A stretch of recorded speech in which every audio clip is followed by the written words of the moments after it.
Well, Kyle, why don't you just take a minute and we can kind of jump into our discussion here. Just take a minute, introduce yourself, what you do, talk about sets, and who you are. Sure. I guess this is the shameless plug time, right? Absolutely. Not so shameless. Do it. All right. Thanks, Tim. So my name is Kyle LaCroix. I am the Chief Education Officer of SETS Consulting. Along with SETS, I am a USPTA and PTR certified professional. I'm also a USPTA tester, so I kind of handle a lot of the testing and certification for all new USPTA applicants. I've been doing that for 13 years. I'm also the Associate Director of Tennis at a private club in Boca Raton, Florida, called the Oaks at Boca Raton. I've been there for just over 16 years. I am employee number one. I was the first employee that they hired. So I've been there ever since. Can't wait to write a book about the place because I've got stories. But I kind of launched SETS Consulting the end of last year and officially launched it earlier this year. Unfortunately, I launched it about a 1 week before the ATP and WTA tours shut down because of COVID. So once again, my timing is impeccable. But SETS Consulting is a tennis consulting firm. We work with coaches and federations on developing educational curriculum. So obviously not just coaches in this country, but coaches in other countries like all over Europe and even Africa, Australia, Asia. You know, they need coaching education credits and all of those things. So I kind of come in and help out the federations with that. I do some supplemental coaching for a few players on tour. So just kind of been really busy with that. Fortunately, I've been using Zoom for about 10, 11 years for some side businesses. And so I'm quite familiar with it, and I didn't think anything of it. And then all of a sudden this year, Zoom became the thing. And I've been, that experience helps. I've been like, exactly. I've been like, oh, this Zoom thing's easy, but no. So, SETS has been really good. I've received some incredible feedback, have gotten some great traction with it. And, we help out clubs as well, private clubs, public facilities as well, with kind of helping train their staff. So more in kind of the coach development. I do work with some players with that, but mostly I like to stick with coaches and kind of helping coaches navigate the coach-player relationship, and if I can, helping the players navigate the player-coach relationship as well, which can always be a tricky thing. Yeah, that's a little bit of what I want to talk to you about today with your background and expertise in that coaching world. I'm excited to learn from you on that. A little secret that not many people know about me: I have never taken a tennis lesson. I went to all my high school practices for the 2 years of high school tennis that I had before I moved to England. And then it was just me and my dad after that. We were just figuring it out together because I had that passion for the game. So I want to ask you some of these things. And I love hearing that background that you have and that expertise that you share. And I'm grateful that you're willing to share it with me here today. But first question, what are some of the traits that your favorite coaches have possessed? Well, that's an interesting question because you don't have to feel so embarrassed, because I myself have never had a tennis lesson before. I am self-taught. And so because of that, I actually grew up as a competitive swimmer. I learned how to swim before I learned how to walk. I just took to water naturally. I can't explain it. I was just always around the water. We had a pool at our house in Florida. I grew up in Tampa. And so, one day my grandfather just tossed me in the pool and said, sink or swim. And I floated to the top, and I was kicking like hell. And so, but I was a very strong swimmer, strong enough to be considered for the U.S. Olympics in 2000. At the Sydney Olympics. That's where I was kind of supposed to make my debut, if you will. But at the age of 11, because swimming is a very specialized sport and they pretty much have you in a routine from a very early age, and it's nonstop. So I remember at the age of 10, I was sat down by a bunch of the USA swimming coaches, and they had a giant binder, probably about 7 inches thick.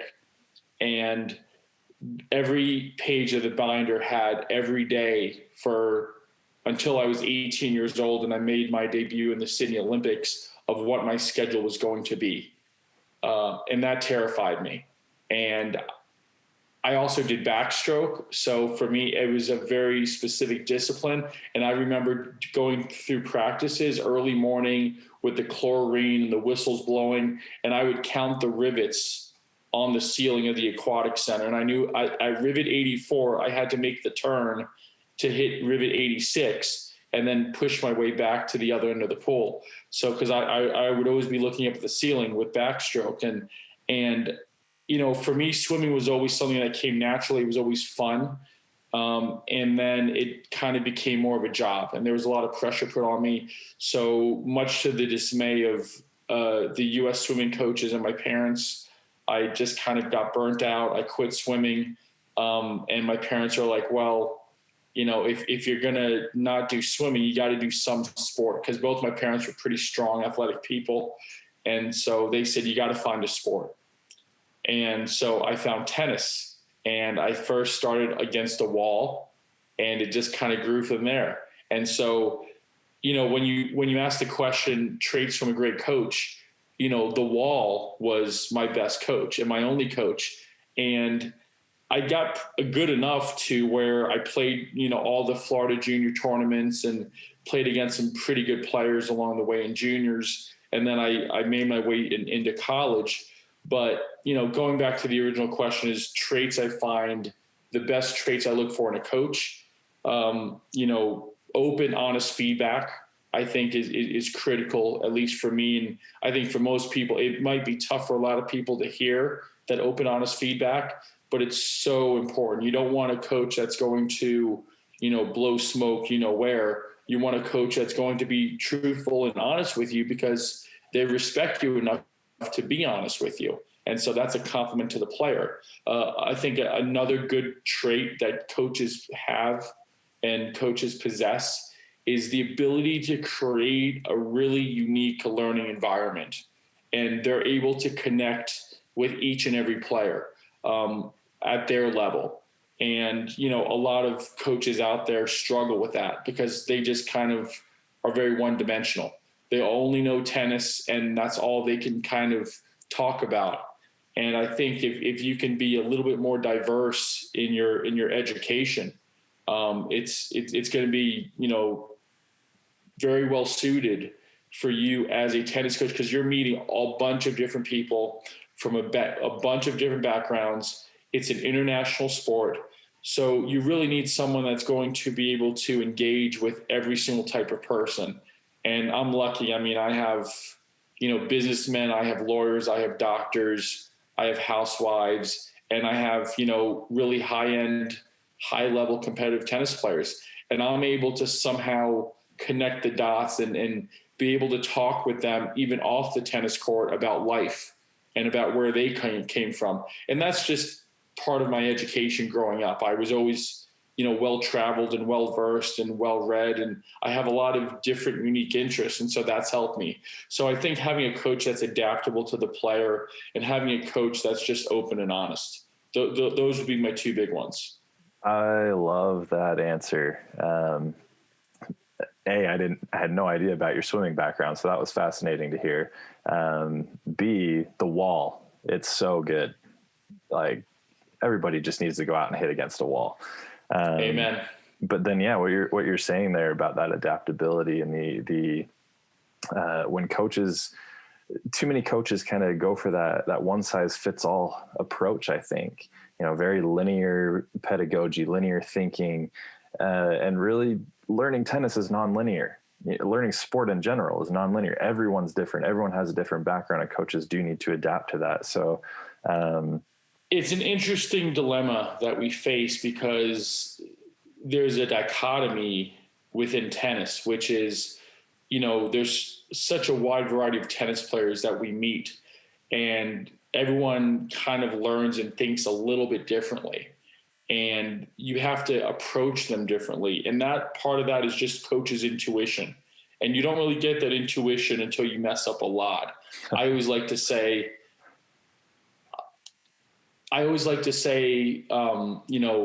you don't get experience until just after you needed it.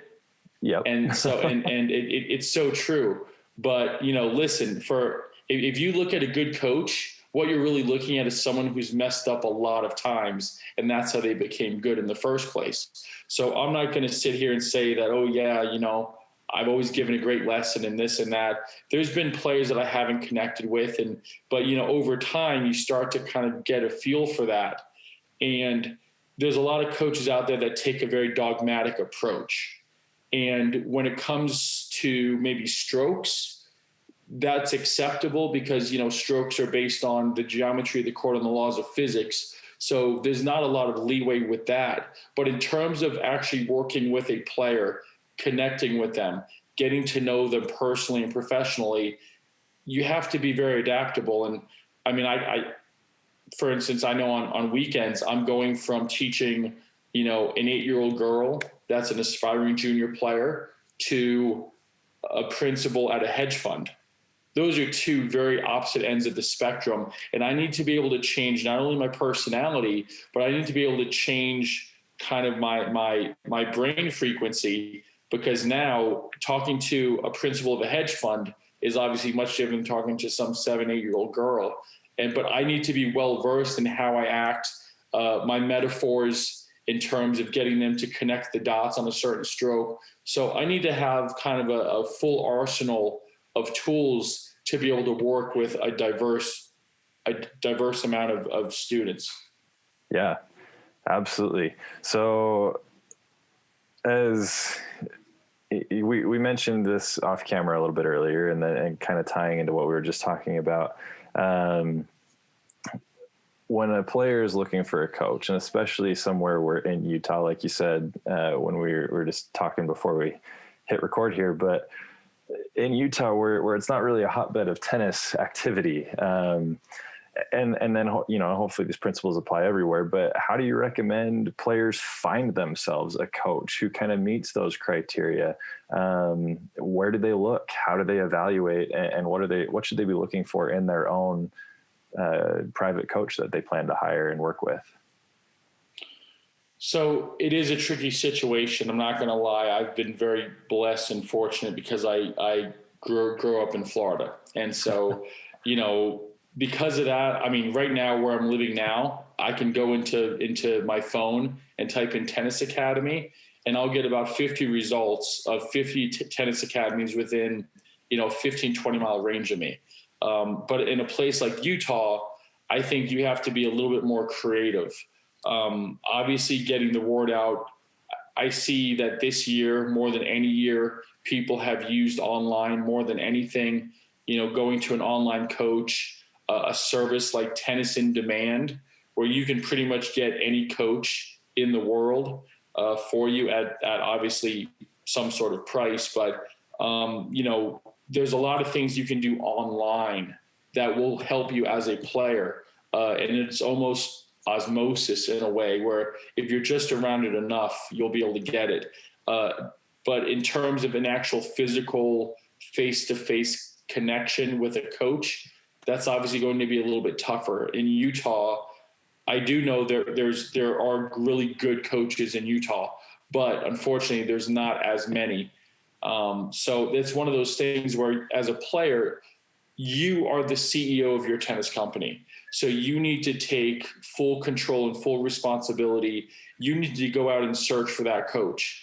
Go for it online, do a search, go to USPTA.org. And you can do a find a pro search right there and find one. But, when you do look for one, you want to look for a coach that doesn't necessarily have the same personality as you do. What you want to do is you want to find a coach that's going to challenge you. You want to find a coach that maybe thinks a little bit differently than you do, that gets you out of your comfort zone. You want to be able to find a coach that is going to inspire you. And you want to find a coach that ultimately is going to be able to give your mindset a little bit more diversity.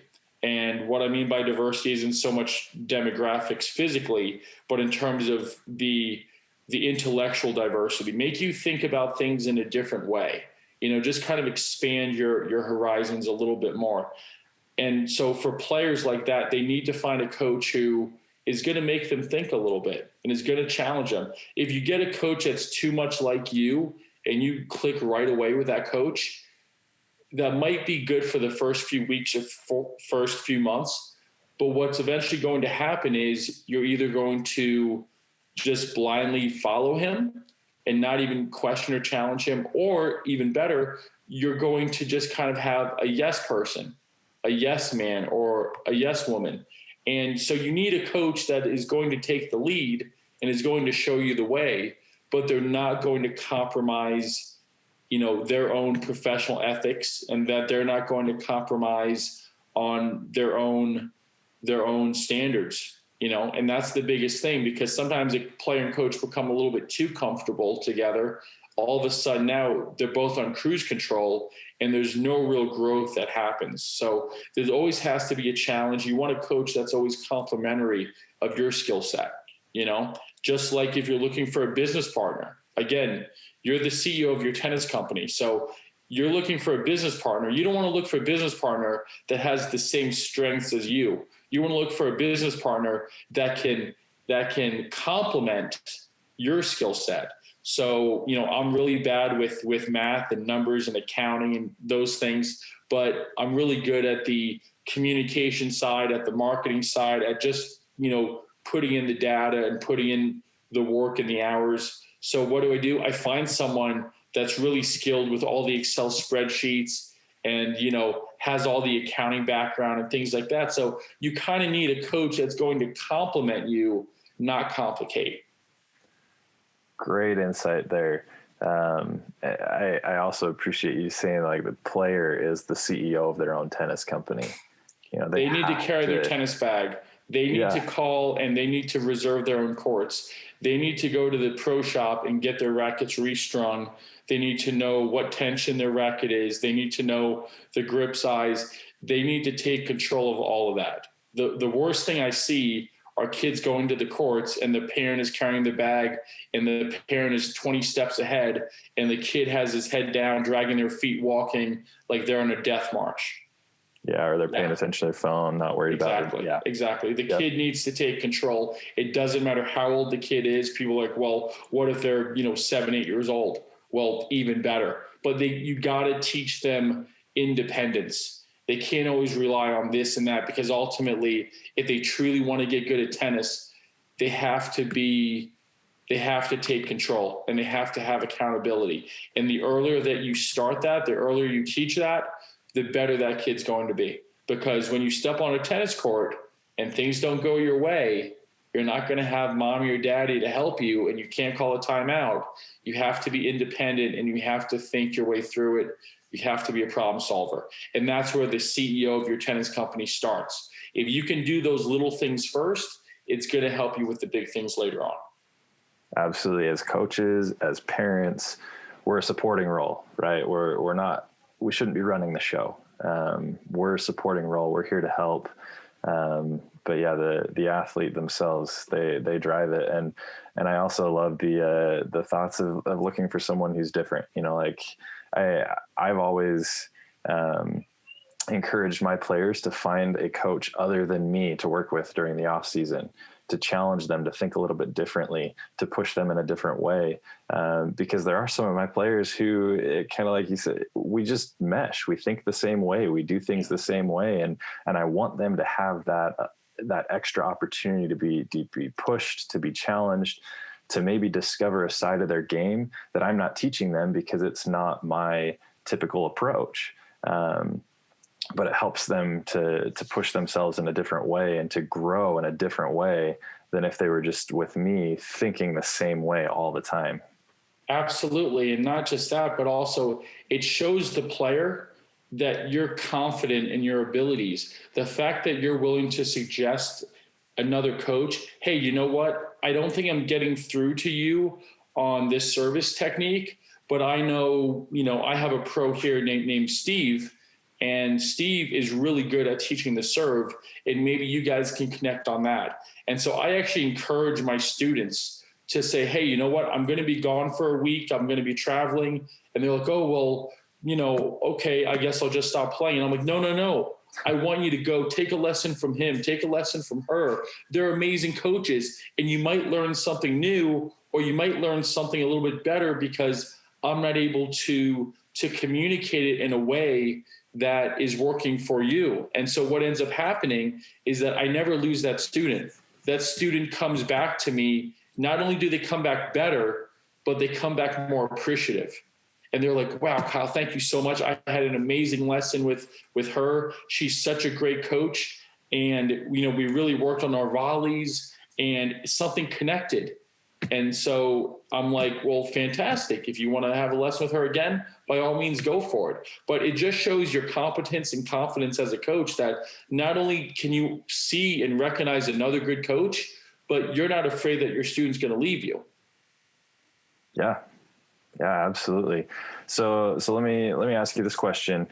We've talked a little bit about the player and their approach to all of this. What is something that you wish every tennis player would understand about us coaches? That's such a great question. So there's really two key things that I think players need to understand about coaches. The first thing is that if a coach is tough on you, it doesn't mean that they don't like you. In fact, if a coach is tough on you, it means that they really like you and they see promise and potential in you, and they want to try to extract the most of that out. Now, the problem is, unfortunately, in our industry, we do have some coaches that, get put in the newspaper because they do some really awful things. And so that kind of discredits the rest of us. But for the most part, if you have a coach that's tough on you, you need to be so grateful and appreciative to that coach, because that coach sees something in you that they are trying to extract and get the most out of. All of my students will tell you that I was their toughest coach, but the very next sentence will say, I also was one of their best coaches, because they understand that. And for a player to be open-minded enough to actually see that, and it might take a while. The first few lessons might be a little rocky, but ultimately what happens is the player starts to understand, because they're improving, because all of a sudden the things that you've been saying nonstop, ad nauseum for weeks, months, even years, it finally starts to click. And then the player says, wait a minute, this coach has been right all along. Not that I was wrong, but this coach has been right all along, and they are pushing me to get the best out of me. I always tell my players, listen, when I ignore you and I don't talk to you, that's when you need to be concerned. But when I'm on you all the time and I'm picking up on all these little details, I said, you can roll your eyes all you want to, but all these little things I'm telling you, I'm only telling them because I see something in you and it's going to make you better. So that's the first thing players need to realize, is that coaches that are tough for a reason, because we want to maximize your potential as best we can. And it's coming from a very sincere, genuine place, but we have to do that. And the players that don't get the attention and don't get this and don't get that, well, they're the ones that need to be concerned. As far as the second thing, I will say that winning and losing to coaches does not matter. I don't care if my players win or lose. I really don't. It's not a big deal. You are going to play some matches that you absolutely play awful and you don't deserve to win, and what Brad Gilbert calls winning ugly, and somehow you pull them out. And other times there are matches that you play your heart out and you do everything right, and maybe the player is just a little bit better than you. Roger Federer, 2019 Wimbledon, he won 11 more points than Djokovic and he still lost. So it's one of those things where players need to realize, I need to win this match for my coach. And, if I lose this match, coach is going to be so upset with me. I've never been disappointed or upset at any of my players when they've lost a match. I have been disappointed in my players when they've won a match because they didn't put in a full effort. At the end of the day, coaches care about your effort, and that's it. They care about your effort and they care about your attitude. After that, winning and losing is out of our control, and essentially it's out of your players' control too. It just comes down to what they can do in a match, how they handle themselves, but that's it. Winning and losing doesn't really matter at the end of the day. You know, I tell my players, if you lose a match, I'm going to go home and I'm still going to sleep. And if you win a match, I'm still going to go home and I'm still going to sleep well. It doesn't really matter. But it's more about the experience of the player, making sure the player has a great positive experience on the court. They have a good attitude and they hold their head up high, win or lose. And I tell my players, hey, if I look over at the court, I don't want to see it look like you're losing. And I don't want it to look like you're winning either. I want you to be the same robot face a little bit. Yes, you have to tap into emotions. Emotions are so critical. But essentially, I don't want to see you holding your head down. I don't want to be able to even know or even guess what the score is, right? I want to be able to look over there. And if I look at you, I should be able to tell, okay, the shoulders are back, your head is up, chest is out, you're confident. You could be losing, feet are moving. 5-love. It doesn't matter. Mm-hmm. At the end of the day, it comes down to your energy and your effort level, and that's all it is. I can remember as a junior player, I lost to David Nalbandian, and I lost 6-love, 6-love. And I tell you what, it's the only match in my life to this day I've ever lost 6-love, 6-love. And wow. I will put my game up against anybody at any level, and I will tell you, I will not lose 6-love, 6-love. I'm 6'6". I'm 200 plus pounds. I know I can win a service game. I can bang a serve, but I lost 6-love, 6-love. And I was sitting on the bench after the match, and I was thinking to myself, I don't know what happened. I played so well. I was so happy with myself. I'm like, I didn't have that many unforced errors. I competed well. I hit some amazing shots. But the guy was clearly flat out better than me. And, 3 or 4 years later, he's playing in the finals of Wimbledon. Yeah. But essentially, that was a match where if I would have played just about anybody else, the way I was playing that day, I probably had a very good chance of winning, but just not against him. And it's okay. I'm okay with that. If I lose to someone that's better than me, I lose to someone that's better than me. But I'm most proud of the fact that when I was down 6-love, 5-love, I was still charging and attacking the net, So it's just one of those things that players have to realize. Coaches don't care about wins and losses. We care about the effort. Yes, 100%. That is something that, so many goals that are set. It's, my team this last year, they had a goal to win a region championship. That's a goal that's about winning, right? Like to achieve that goal, it's about winning. But I had to pull my players back a little bit and say, okay, we have this goal. I believe in this goal. I believe we can accomplish this goal.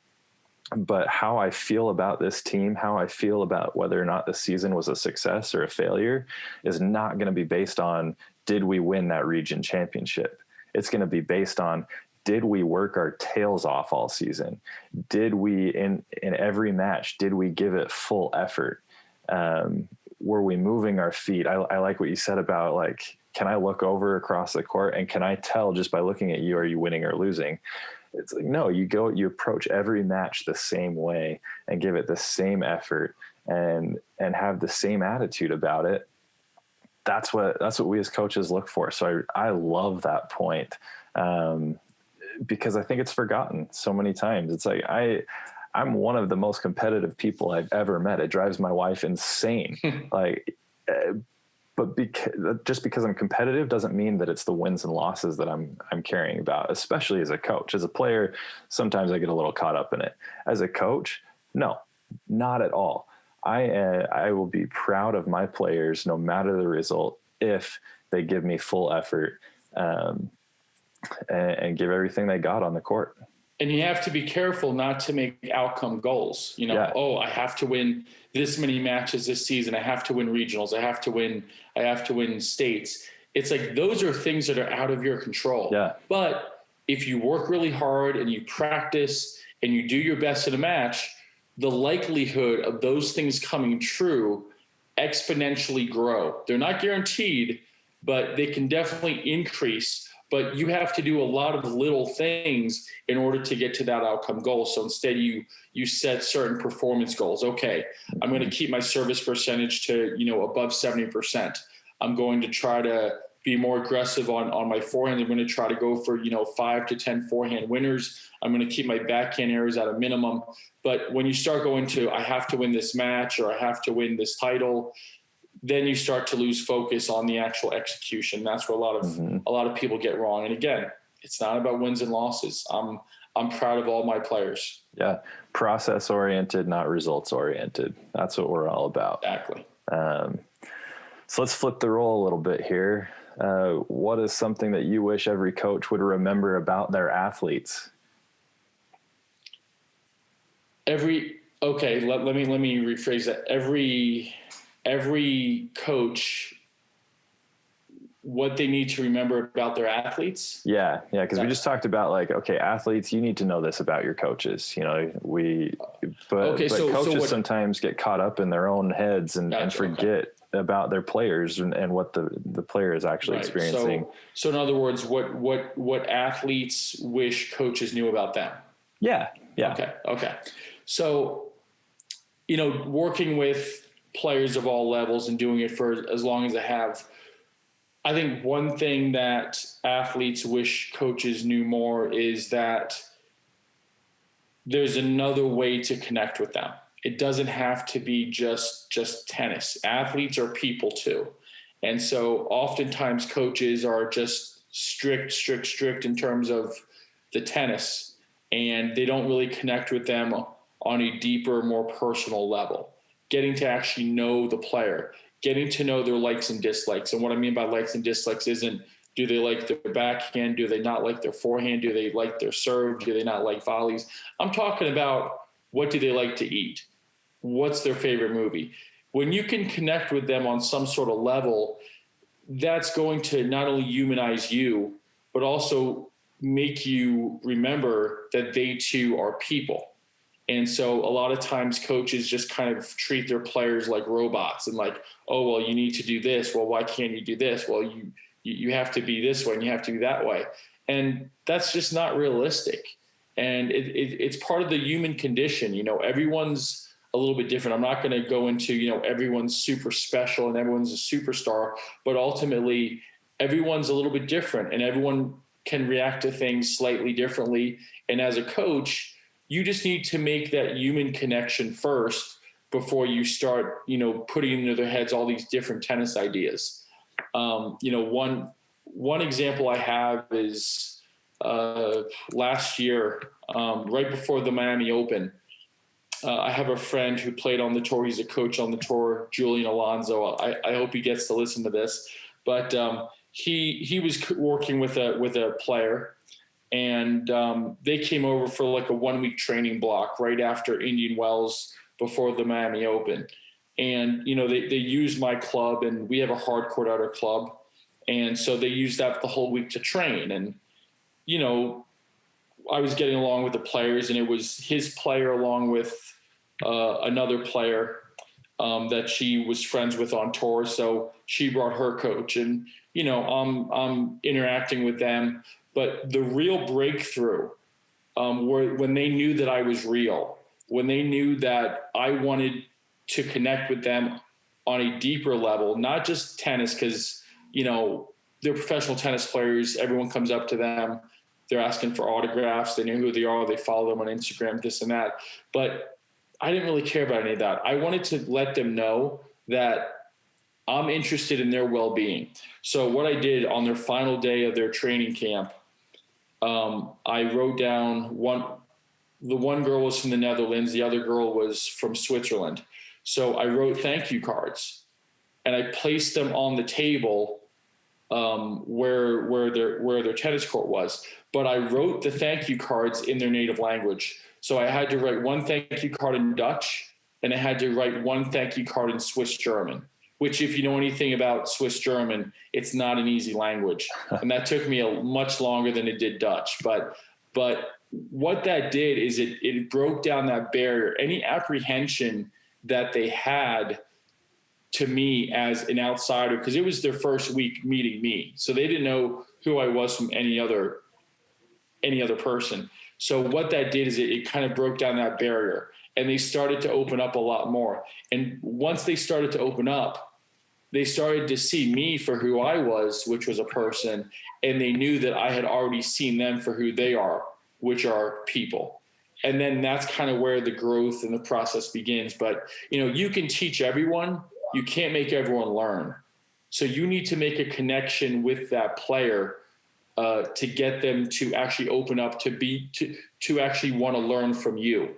So in terms of what athletes wish coaches knew about them, I would say that athletes need to be treated like people, because they are, but they also need to be treated with a sort of compassion and empathy. As a coach, I have very high expectations, and all my players know that, but I also have very high forgiveness. So, it's one of those things where you just have to understand the person that you're teaching. And once you understand the person, the tennis part is really quite easy. It's the person part that is complicated. The tennis part's easy because there's only so many shots you can hit. There's only so many things you can do. If you're 6 feet behind the baseline, you're not going to try to hit a laser winner down the line. So therefore, the tennis part's easy. The structure, the tactics, the technique, all of those things are pretty much a given. And everyone can know those things, and they can rehearse those things ad nauseum.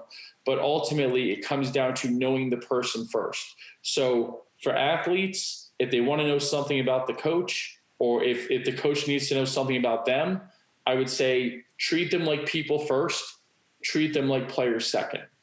Once you do that, everything else will take care of itself, because now there's that trust and there's that bond.